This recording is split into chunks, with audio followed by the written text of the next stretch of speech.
Hello guys, സുഖമോ ദേവി പുത്തൻ promo വിശേഷങ്ങളിലേക്ക് എല്ലാ കുട്ടികാർക്കും സ്വാഗതം. അങ്ങനെ നമ്മുടെ പുതിയ പ്രൊമോയിൽ അരുന്ധതി നമ്മുടെ നന്ദനെ വീട്ടിലേക്ക് വിളിപ്പിക്കുകയാണ്. അപ്പൊ നന്ദൻ വീട്ടിൽ വരുമ്പോൾ കാണുന്ന കാഴ്ച എന്താണെന്ന് വെച്ചാൽ നമ്മുടെ ദേവികയും ആ വീട്ടിലുണ്ടാവും. ദേവിക ഋഷിയുടെ അടുത്ത് നിന്നും, അതായത് പൊക്കത്തെ മുറിയിൽ നിന്നും ഇങ്ങനെ സ്റ്റെപ്പ് ഇറങ്ങി വരുന്ന കാഴ്ചയായിരിക്കും നമ്മുടെ നന്ദൻ കാണുന്നത്.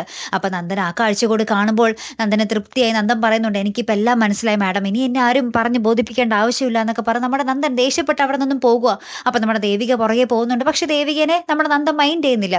പിന്നീട് അരുന്ധതി ആ ഒരു ശത്രുവിന്റെ കാര്യം പറയുന്നുണ്ട്. എനിക്കൊരു ശത്രുവുണ്ട്, ആ ശത്രുവിനെ തകർക്കാൻ വേണ്ടിയാണ് ഞാനിപ്പോൾ ജീവിക്കുന്നത് തന്നെ എന്നൊക്കെ പറയുന്നുണ്ട്. അപ്പൊ നമ്മുടെ ദേവിക ചോദിക്കുന്നുണ്ട് നമ്മുടെ മാഡത്തിനോട്, ആരാ മാഡത്തിന്റെ ശത്രു എന്ന് ചോദിക്കുന്നുണ്ട് കേട്ടോ. അപ്പം നമ്മുടെ അരുന്ധതി പ്രത്യേകിച്ചൊന്നും പറയുന്നില്ലേ.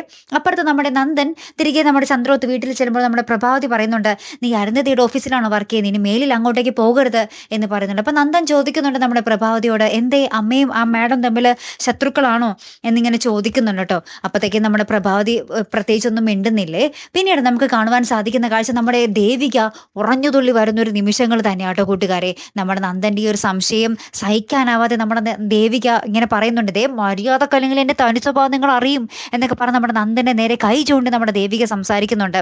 എത്ര കടിക്കാത്ത പട്ടിയുടെ വായിൽ കൈയിട്ട് കൊടുത്താലും കടിക്കും, അങ്ങനെയാണല്ലോ. അങ്ങനെ തന്നെ നമ്മുടെ ദേവിക സൈ കെട്ടി ഇങ്ങനെ ആളി കത്തുകയാണ് ലാസ്റ്റ് കേട്ടോ.